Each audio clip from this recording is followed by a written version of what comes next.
Bwana Yesu asifiwe. Mpendwa msikilizaji, na kusalimia kupitia jina la Yesu. Ni yule mwinjilisti wako Sauli Ibrahim Chakupeo. Niko hapa, ni siku nyingine tena Bwana ametupa nafasi.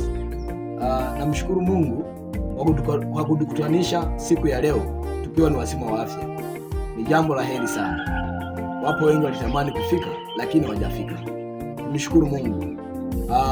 Natamani tukajifunze maneno ya Mungu.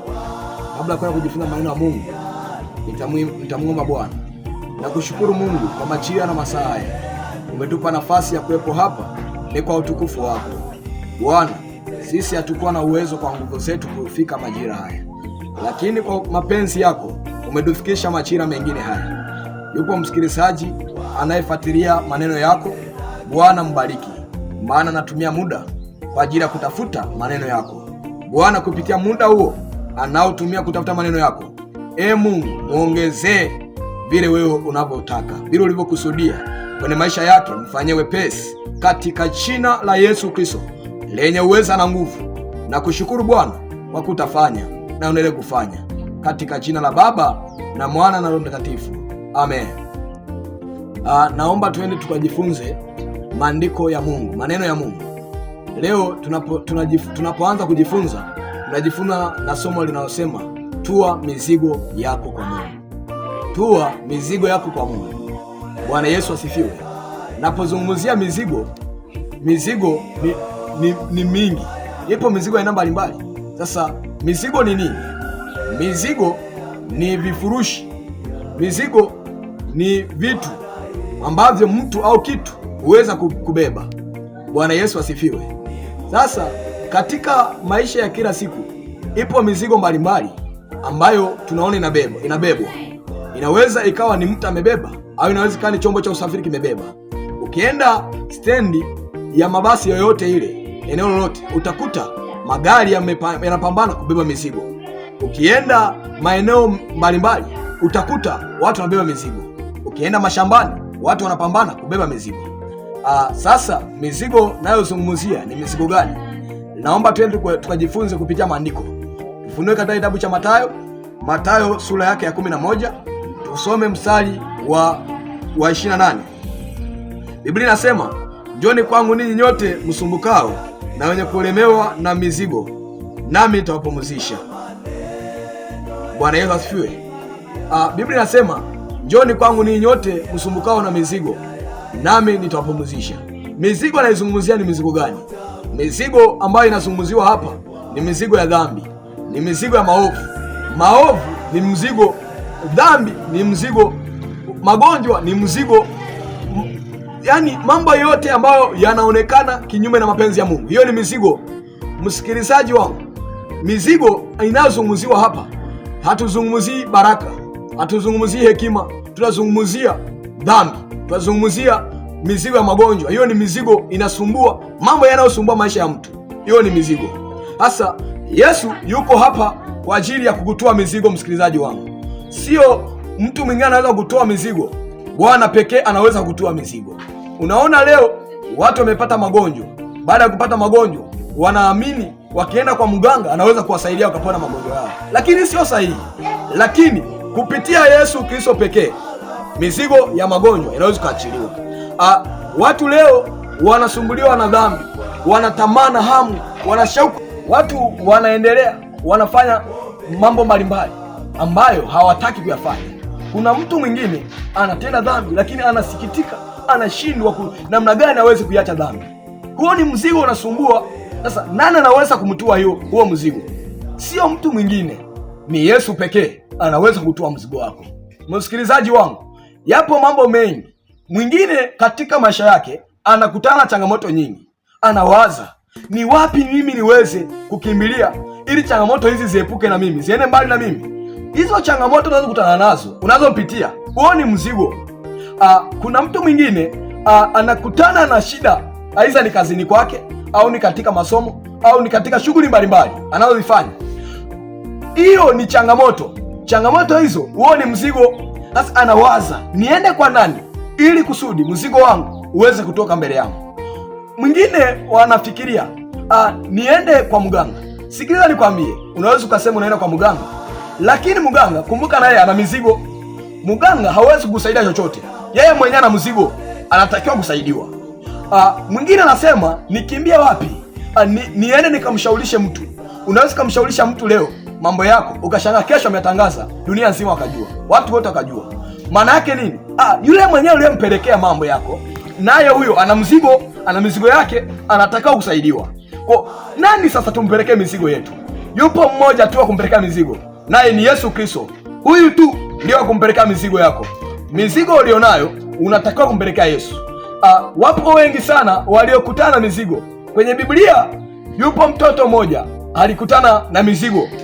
Sasa nisiseme sana, naomba tuende kufunua maandiko. Tufunue Biblia katika kitabu cha Luka sura ya 15.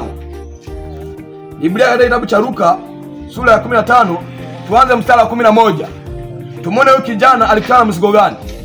Maandiko yamesema katika mstari wa 11, Luka sura ya 15, akasema mtu mmoja alikuwa na wana wawili.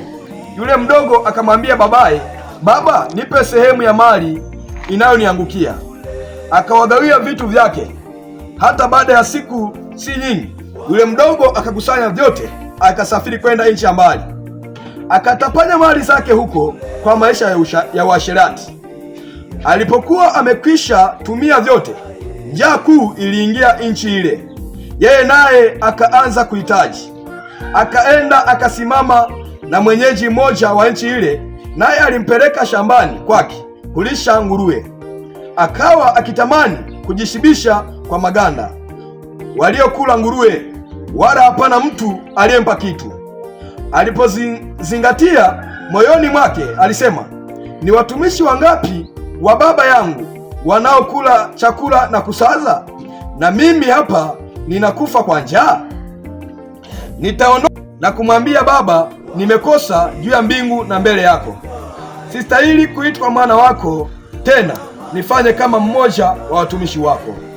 Akaondoka akaenda kwa babaye. Alipokuwa angali mbali, baba yake alimwona, akamwonea huruma, akaenda mbio, akamwangukia shingoni, akambusu sana. Amen. Bwana Yesu asifiwe. Msikilizaji wangu, hapa kwenye Biblia katika kitabu cha Luka sura yake ya 15 kwanza mstari wa 11, tunamwona yupo kijana ambaye yeye alikuwa anatamani sana kupata mali kutoka kwa babaye. Baba yake alipompatia mali, akaamua kwenda nchi ya mbali. Zile mali akazitumia kwa uasherati, mali zote zikaisha. Alipoishiwa mali, akaanza kuwaza, mzigo ukaanza kumsumbua, nitaishije? Kama unavyojua sisi binadamu lazima tupate haja ya maisha yetu ili tuweze kuishi, tupate chochote, tupate chakula. Akakosa hata ile ya chakula, akawaza inabidi atafute mwenyeji wake amtafutie kazi. Akampatia kazi ya kulisha nguruwe. Alipoenda kulisha nguruwe, bado chakula kilikuwa ni shida. Akawa nawaza kula hata chakula kile cha nguruwe. Baadaye akawaza, nyumbani nimeacha wapo watumishi wengi wanafanya kazi kwa baba yangu, wanafanya kazi mbalimbali na wanakula chakula na kusaza, lakini mimi niko huku nahangaika, nifanye nini? Akaamua kwenda kurudi kwa baba yake. Sikiliza nikwambie, maana yake nini? Leo wapo watu wengi wanahangaika, wanafanya maovu. Mwingine anawaza, dhambi zangu ni nyingi, nitafanya nini? Niende kwa nani niweze kunisaidia? Nimekwambia yupo Mungu pekee atakusaidia. Leta mizigo yako kwa Baba, leta mizigo yako kwa Mungu. Mungu yuko tayari kukusaidia. Mungu yuko tayari kukusaidia. Mpendwa wa msikilizaji wangu, njoo kwa Yesu peke yake atakusaidia. Iwe ni mizigo ya magonjwa, iwe ni mizigo ya namna gani, iwe ni shida mbalimbali unazopitia katika maisha yako, leta kwa Yesu. Dunia haitakusaidia, badala yake dunia itakulalia mbali. Achana na mambo hayo, achana na ushirikina, achana na mambo yasiyompendeza Mungu. Leta kwa Yesu, atakusaidia. Kama huyu mtoto aliyekosa kwa baba yake, baada ya kukosa alikaa chini akatathmini, akawaza niende kwa nani? Akaamua kwenda kwa baba yake. Na wewe msikilizaji wangu, hapo ulipo, tumia muda wako na nafasi yako kumwambia Bwana urudi kwake, kumwambia Bwana umrejee. Acha maisha yako uliyoyazoea, acha kabisa mara moja, wacha mara moja. Sikiliza nikwambie, muda wowote usiojulikana mwana wa Adamu anaweza kaingia. Naomba nikwambie msikilizaji wangu, jitahidi sana kurejesha maisha yako kwa Kristo. Haijalishi ulifanya mambo gani, haijalishi ulifanya mambo ya kuchukiza namna gani, Njoo leta maisha yako kwa Yesu, hakuna mwingine. Dunia unayohangaika nayo sio nyumbani. Nyumbani kwetu ni kwa Baba, nyumbani kwetu ni kwa Baba, makao yetu ni kwa Baba. Baba aliye mbinguni ndiye mwenye makao. Dunia tunayohangaika nayo sio nyumbani kwetu. Haya mambo tunayoyaona, mambo mazuri, mambo yanaonekana yanafurahisha ndani ya macho yetu, tukumbuke sio nyumbani. Nyumbani kwetu ni kwa Baba yetu wa mbinguni, huko ndiko nyumbani. Acha vitu vyote, njoo nyumbani mwa Bwana, atakusaidia. Njoo nyumbani mwa Bwana, atakuhurumia. Njoo nyumbani mwa Bwana, atakushika mkono na maisha yako yatabadilika. Utaanza kuona mambo mapya yakifanyika kwenye maisha yako. Utaanza kuona Bwana akianza kufanya vitu vipya kwenye maisha yako. Mtu mwingine ana hamu sana ya kutenda dhambi, lakini anatamani kuachana na dhambi hiyo, lakini hawezi. Anawaza, nifanye nini ache dhambi fulani? Siri kubwa ni kumtafuta Yesu, kuleta mizigo yako kwa Yesu ili Yesu akutue. Hakuna jambo linaweza kushindikana katika maisha ya Kristo. Yesu pekee atakusaidia. Msikilizaji wangu, usitumie fedha zako, usitumie mali yako kwenda kuitumia kwa waganga wa kienyeji. Tumia akili yako timamu kwenda kutafuta wapi kunapatikana ukombozi, wapi unaweza kupatikana mizigo yako kutuliwa. Unaweza ukasema, mimi acha niende kwa waganga wa kienyeji, wanaweza kunisaidia. Mwingine anaweza kusema, changamoto ninazokutana nazo, acha niende kwenye ulevi nikalewe, ili baada ya kulewa mawazo yangu, akili yangu ipumzike. Sikiliza nikwambie, ulevi unaowaza wewe, ulevi huo ni mzigo. Achana na ulevi mara moja, Yesu akusaidie. Msikilizaji wangu naye nisikiliza, popote ulipo, jitahidi sana kukubali maisha yako uyaweke kwa Yesu. Yesu akusaidie kwenye maisha yako. Mungu akubariki sana. Amen. Nakushukuru Mungu kwa majira na masaa haya. Yupo msikilizaji ambaye amefuatilia maneno yako. Bwana, popote alipo, nenda kamtue mzigo. Iwe ni mzigo wa dhambi, iwe ni mzigo wa maisha yake, iwe ni mzigo wa changamoto mbalimbali, nenda mfanyie wepesi katika jina la Yesu Kristo lenye uweza na nguvu. Nimeomba nikiamini amekuwa, katika jina la Baba na Mwana na Roho Mtakatifu. Amen. Mungu akubariki. Amina.